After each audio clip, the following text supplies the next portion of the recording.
P. Bersamin. Good afternoon. Good afternoon, members of the Malacanang Press Corps. I have bad news and good news today. I'm not usually used to this kind of press conferences, but I'll do my best to deal with this.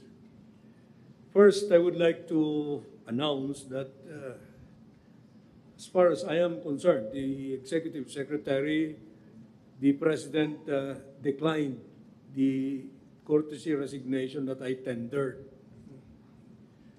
And just this morning, he communicated to me that I have his full backing for as long as I wish to work for him. And that is a very good gesture from the President, because that is a sign of his manifestation of his full trust and confidence in myself. Because if you had noticed, I don't know if any of you was involved, there was a lot of misinformation yesterday about this reorganization being triggered in order to target me or to remove me from office. Lahat ng cabinet members, presidential advisors, and other presidential appointees are always subject to the will of the President of the Republic of the Philippines. Wala kaming ilusyon na panghawakan ng mga kanya-kanyang pwesto at oras na gusto ng Pangulo na palitan kami o umalis kami sa pwesto, gagawin namin yon dahil para kaming mga ordinary soldier lamang, sundalo kami. Lahat kami ay naghain ng aming courtesy resignations as called for by the President. Walang nag-hesitate. Kasi alam namin na Pangulo lamang ng Pilipinas ang makakapagsabi kung hanggang kailan kami maninilbihan sa taong bayan. Maliwanag po sana sa atin yan. Kahit ano pa man ang sinasabi ng iba't ibang quarters, ang mananaig dito ay yung kagustuhan ng ating Pangulo. Now, as far as the cabinet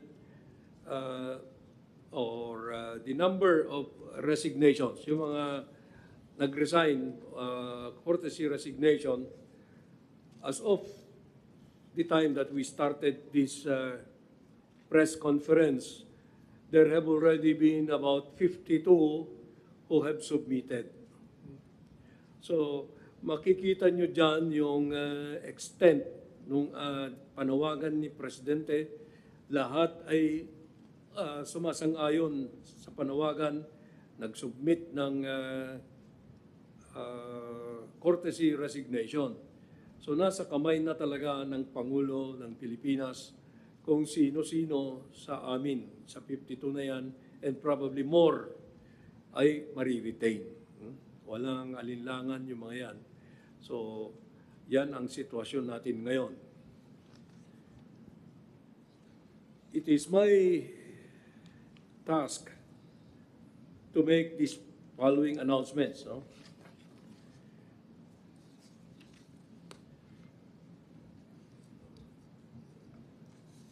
Because of the importance, dahil sa kahalagahan ng economic team sa buhay ng ating bansa, yan po ang unang inaksyonan ng ating Pangulo. After careful evaluation, the President decided to retain the following members of the Cabinet. Take note. Una, ang ating DTI Secretary Maria Cristina A. Roque, retained. Pangalawa, ang ating Department of Finance Secretary Ralph C. G. Recto, retained. Pangatlo, ang ating DepDev Secretary Arsenio M. Balisacan. Pang-apat, ang ating DBM Secretary Amena F. Pangandaman. At ang panlima, ang ating SAPEA Secretary Frederick Go. Itong lima na ito ay magpapatuloy sa kanilang panunungkulan, paninilbihan sa ating taong bayan at makakaasa kayo na sila naman ay sincero o dedicated sa kanilang sinumpaang katungkulan.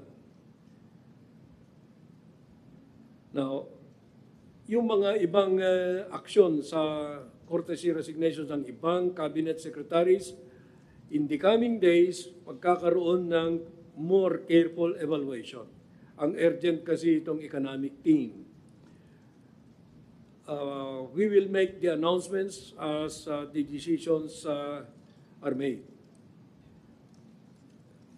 Now, next week, maybe after Wednesday, there will be more announcements to be made. Doon sa foreign affairs, no? Ang ating permanent representative sa United Nations, si Ambassador Antonio M. Lagdameo, has earlier signified his desire to retire after many decades of service to the country as an ambassador. Siya po ang nakaupo ngayon sa as permanent representative sa United Nations. Yung kanyang retirement mangyayari effective July 31, 2025. Now, nararapat lamang na pangunahan natin yan at i-announce na ang papalit sa kanya sa United Nations ay ating magaling na DFA Secretary Enrique A. Manalo. Ganyan kahalaga yung position na yan. Yung position na yan ay napakataas sa pagtingin ng ating Pangulo. Kaya si Secretary Manalo mismo ang ilalagay natin dyan, nakapalit ni Ambassador Antonio Lagdameo, effective August 1. Ang papalit naman kay Secretary Manalo ay isa ring very capable na diplomat na napag-retire na sa regular service pero naninilbihan ngayon na Undersecretary ng DFA. Ito si former Ambassador Tess Lazaro. Siya po ang hawak ng Department of Foreign Affairs effective July 31, 2025, pagka na-appoint na si Secretary Manalo. Okay. Ang kahalagahan ng assignment sa United Nations, unawain natin, ay nandyan dahil tayo ay nangangampanya na magiging non-permanent member ng UN Security Council sa 27 to 28. 2027 to 2028. Okay. Nakakatenso. Alam niyo, ganitong mga announcement, very critical, crucial sa atin. Mga subjects nito, kagaya ko, ay magkakasama kami ng matagal. No? Mahirap mong ma-overlook yung mga ganyan. Dito sa cabinet, mayroon ba? Tinanggap ng mayroon pa ba? Okay. Sa ngayon, maari ko lang i-announce ang dalawa dahil under evaluation pa yung karamihan. Yung mga mariretain, suspense muna. yung mga mariretain, marami sa kanila alam na nila na mariretain sila. At kayo naman ay meron kayong haka-haka tungkol kung sino sila, pero pabayaan ko muna kayo dyan sa bagay na yan. Diyan kayo marunong. Pero sa ngayong hapon, gusto ko lang na sabihin ang dalawa na pagbabago. Sa DENR, ang ipapalit doon ay si DOE Secretary Popo Rafael Lutilla. Aalisin natin siya, ililipat natin siya sa DENR. Si Secretary Loizaga naman ay magpapahinga muna at maaring mabibigyan din siya ng isang or ibang responsableng government or cabinet position at a future time. Pero magpapahinga muna siya. Sa yung pangalawa, sino kaya yon? Okay, yung pangalawa ay si DSUD, Secretary Jose Rizalino Acosar. Pero siya ay gagawing Presidential Advisor for Pasig River Development or Improvement. I do not know the proper name for that, with the rank of Secretary. And we have, the President has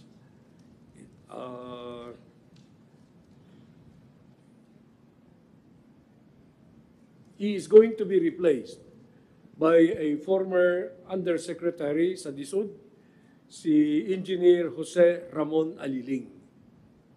Si incoming Secretary Aliling, former Undersecretary ng DSUD, naging in charge sa pambansang pambahay para sa Filipino Housing, 4PH program and Pasig Bigyan Buhay Muli Project.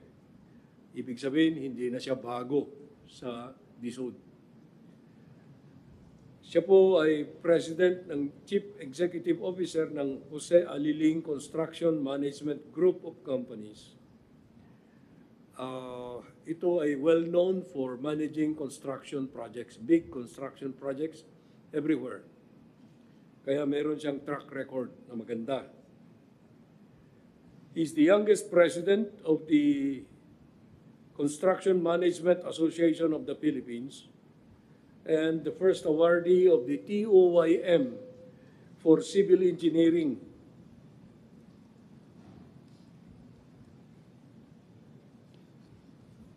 Okay. By the way, for material background, si Popo Lutilla, Secretary Popo Lutilla, ay napakahusay yan. No? Tahimik na magtrabaho, but siya po ay kilalang lawyer, legal luminary, who finished his legal education, basic legal education sa UP. Then he went on to Michigan Law School for masteral studies. He has been around in government for 2 decades. If you remember, mga bata pa kayo, pero siguro mayroon sa inyo mga nakakaalala na siya at certain administrations, siya po ay pinagkakatiwalaan na ng malalaking responsibilidad.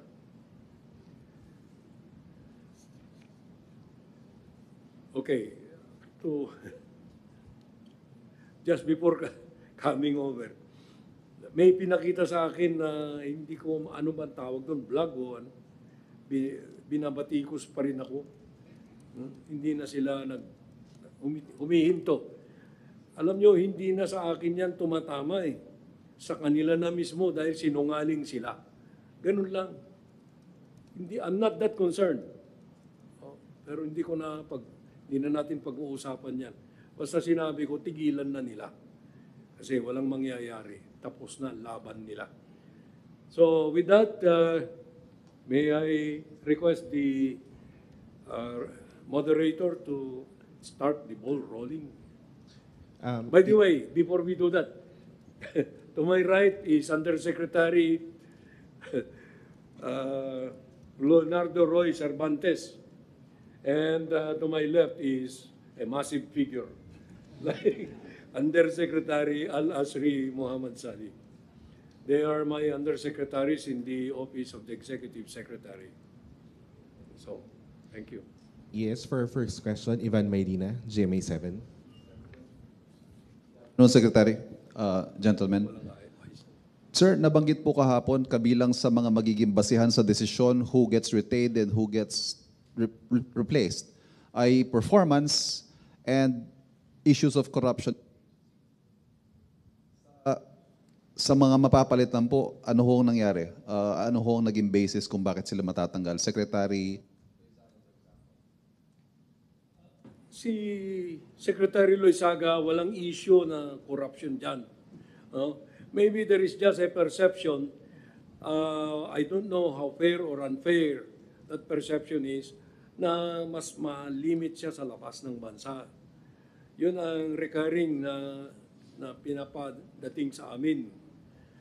Ngunit wag na natin siyang husgahan. No? Whether inefficiency yan o hindi, that's not up for us to do. But the evaluation showed that it was time to have her rest muna. So nag-underperform nga po? Underperform siguro ang tawag diyan. Oo, kasi kung may expectations ang presidente and you do not perform, ang messaging is underperformance is not going to be allowed. Oo. Yung kay Secretary Acosar, hindi mo rin masabing corruption yan, wala. Hindi mo rin masabing underperformance, under-delivery. Alam mo, napakataas yung nilagay niyang standard niya when he accepted the job. But you know, he is a very efficient he was very efficient in the private sector, and we expect that the President expected na makapag-deliver siya. Pero I don't know if he set the standard too high for himself dahil 1 million housing a year, housing units. There may have been obstacles in his way which were beyond his control and beyond the control of government. But to us now, because of the results of the election, it's time for the President to take him out there and bring another one who might make a better performance. Ganyan ang tingin ko dun sa kaso ni Secretary Acosar. Wala namang masamang tinapay yan si Secretary Acosar. Mga mareretain naman po, are there new instructions from the President? Because in his message in demanding and calling for the submission of courtesy resignations, there was a sense of urgency. He wanted results and he wanted them fast. Ano ho kaya yung, sabi nyo nga, soldiers kayo, ano ho yung panibagong marching orders ng Pangulo from here on? Pag-usapan muna natin yung mga in-announce ko na maritain, yung economic team. Ano? Ang marching orders ni Presidente dyan is to enhance yung ating economic situation to the eyes of the outside world at saka dito sa Pilipinas, yung actual na economic health natin. Si Secretary Balisacan has been performing very well. He has been, practically, ang sabi ni Presidente sa kanya, he's a genius. Dahil mahirap mong gawin yung ginagawa niyan sa economic level. Si Secretary Frederick Go sa investments at saka economic matters ay walang may tatawar, hindi mo matatawaran yung kapasidad niya. Kasi he's a very experienced economist and businessman. Si Secretary Recto, that is the same thing that we have to say. Kasi si Secretary Recto from day one of his service, he came in midway in the past 3 years. Siya naman kaagad action man yan eh. You know, he was working under financial limitations or the fiscal space na nadatnyan niya masikip. Pero up to now, we have remained very active tayo because of the government's prioritization of spending. No? Si Secretary Amina Pangandaman naman, no one can be better than her sa budget, DBM. She can deny your request with grace. And that is very important because no one will ever get mad at her. She is considered as the the model for fiscal management, budget. Hindi ka pwedeng umalma dyan. So, the President decided to retain these 5 members of the economic team so that there will be no more problems sa perception about where the country is going. Next question, ES, Maricela Lili, TV5. Sir, magandang hapon po. Sir, who will replace Secretary Popolotilla in DOE? Will there be changes in OSG? And what's the target of the President? How soon will be the evaluation, the result of the evaluation? Just a word. Yeah. DOE will in the meanwhile be in the hands of an acting secretary. You know? One of the undersecretaries, si former Congresswoman Sharon Garin. Any of the undersecretaries could have been chosen to become the OIC, but I think, okay. I was corrected. OIC, not acting secretary. No? Kasi ibang kategorya yun. OIC, very effective naman sila. Secretary Lotilla himself suggested that any of his undersecretaries right now could stand in as OIC. Sir, how soon is the what's the target of the President, the timetable for evaluation? Well, si Presidente, narinig niyo siya, immediate. But you know, humanly possible na evaluation is one at a time. Hindi mo pwedeng i-lump sum yung mga cabinet secretaries because each has a different area of responsibility. Each has a burden that is different from the other, from the next one.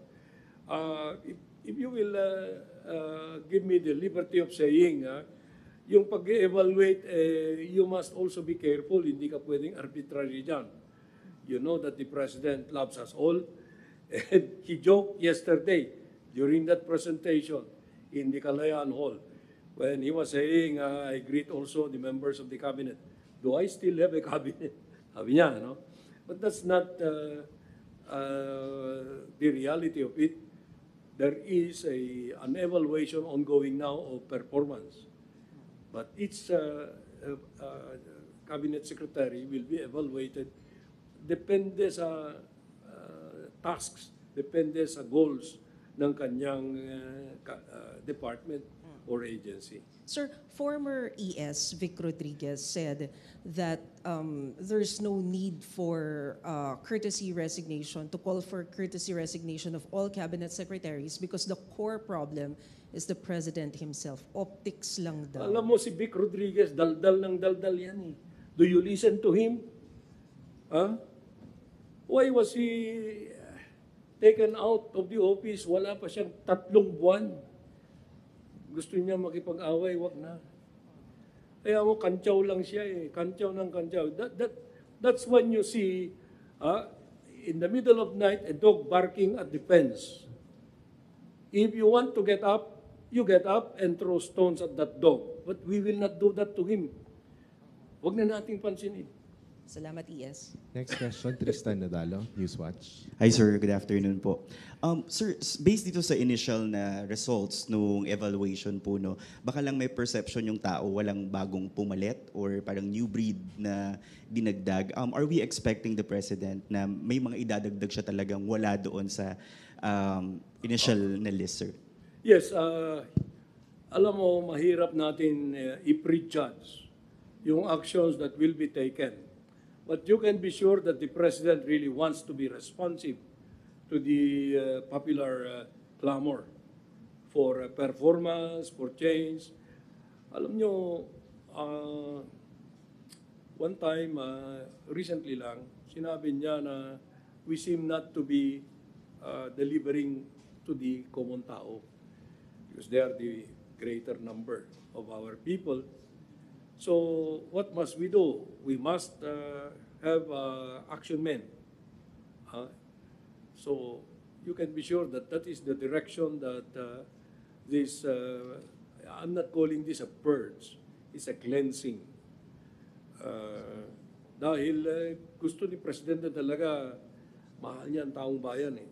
Yeah, if you listen to him very carefully, his language were not measured, they were spontaneous tungkol sa sentiment niya na it's time to serve again, to show the people that we are serving them.